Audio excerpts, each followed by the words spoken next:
I'm seeing a lot of videos in which the presenter mistakes compound paths and compound shapes in Adobe Illustrator, but the difference can be quite important. So, hello to the Vector Garden YouTube channel. In this small series, we're going to take a look at how to create compound paths and compound shapes, what's the difference, why it matters, what you can use them for, and how to solve some issues that might appear when you use them. Now we're going to discuss where they really clash into each other and where this can really impact your workflow, and where you can also lose data in your files. So let's take a look at that. I'm going to show it with very simple shapes, and I'm going to show it in an area where you always see everything at once. But when you are working on complex drawings, then it could happen that your actual drawing is kind of huge, or that you are zoomed in very closely. So it could happen to you without you even noticing. Let's take a look at that. We have seen that when you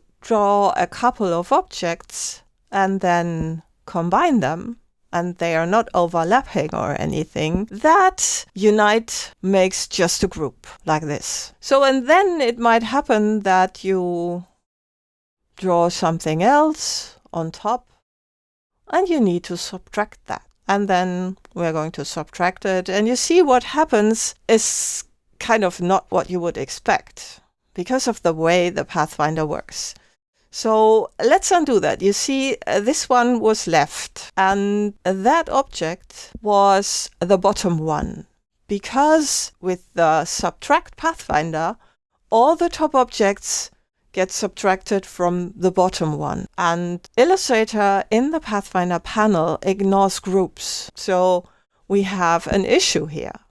If you do this differently, so if you take these two and instead of just uniting them, make a compound path by pressing Command 8 or Control 8 on Windows like this, and then you draw this one on top and select all of this, and then you subtract this, then you see this works. Let's undo this. This is now the bottom object, this is the top one, and that's why it works here.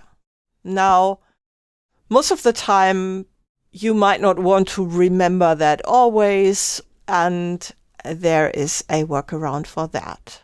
So let's go in here and take a look at the workaround. In order to combine these, instead of just clicking on Unite, press Alt while clicking on Unite. So now we have a compound shape, and we have seen that you can stack the compound shapes hierarchically. So what we can now do is take these and again press Alt and click on Subtract. So we have a compound shape that gets more and more complex, which also has the added benefit that you can still edit it.